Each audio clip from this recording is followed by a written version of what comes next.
How's it going? My beautiful people. I wanted to talk to you about the two forms of reality today. Now, what does that mean? Two forms of reality. Well, if you look out into the world, pretty much everything you're using and interacting with in the material plane started off as an idea in somebody's head.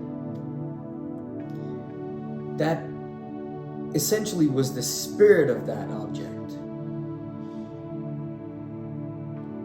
Now, the person that created that and brought that into the world may not have been the first person to have thought of that, but they were the medium for that.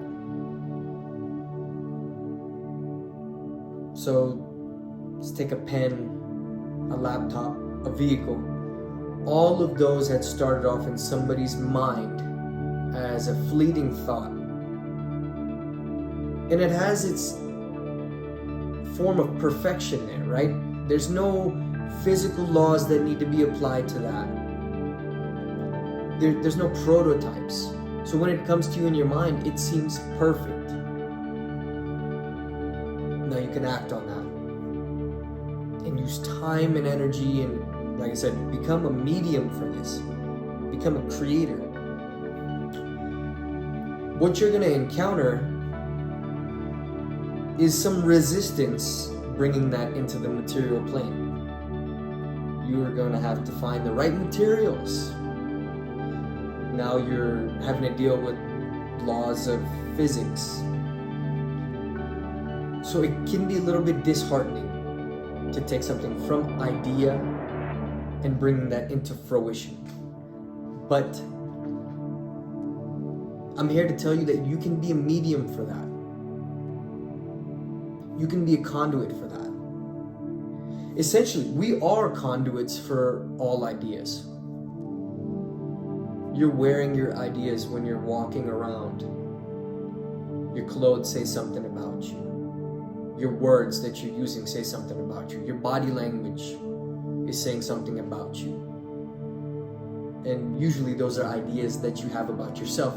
Then when you're dealing with people, how you're treating them, how you're interacting with them, that says something about you and your ideas about people and your place in the world. So we are kind of always conducting ideas. So my question to you is, what ideas are you hosting? What ideas are you being possessed by? And are they ideas that you want to be a host for? Some ideas can be parasitic. They can take on a life of their own while sucking the joy and happiness out of your life.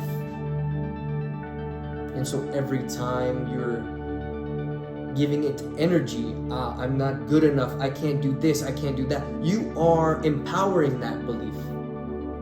And you're empowering that thought pattern. Is that something that you want to do? Now, do you believe you have a choice? You do. How do we have a choice? We have a choice with our attention, our focus. What we are paying attention to in our minds will eventually start to take hold and possess us, right? And possess us to act a certain way, to bring something to life. An entrepreneur is possessed by the idea of starting a business, a certain cause, a lifestyle that they want to live, you know. That's a way of being positively possessed. But then again, it's my opinion, right? So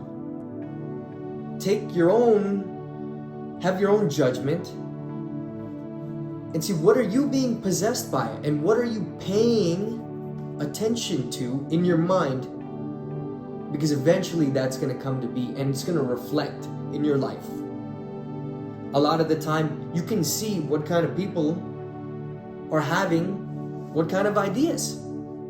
Your life is going to reflect what you hold in your mind.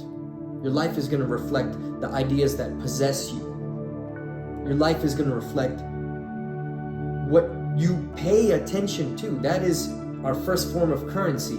And I'm guilty of letting my mind just run with ideas that I'm not focused on, like not focused on bringing to life.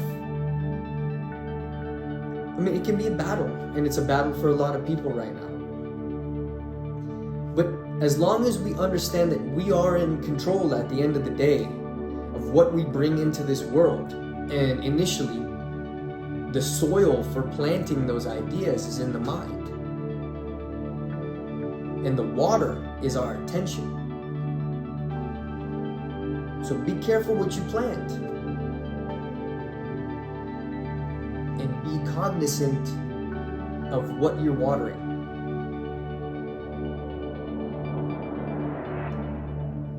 Keep sculpting, my friends.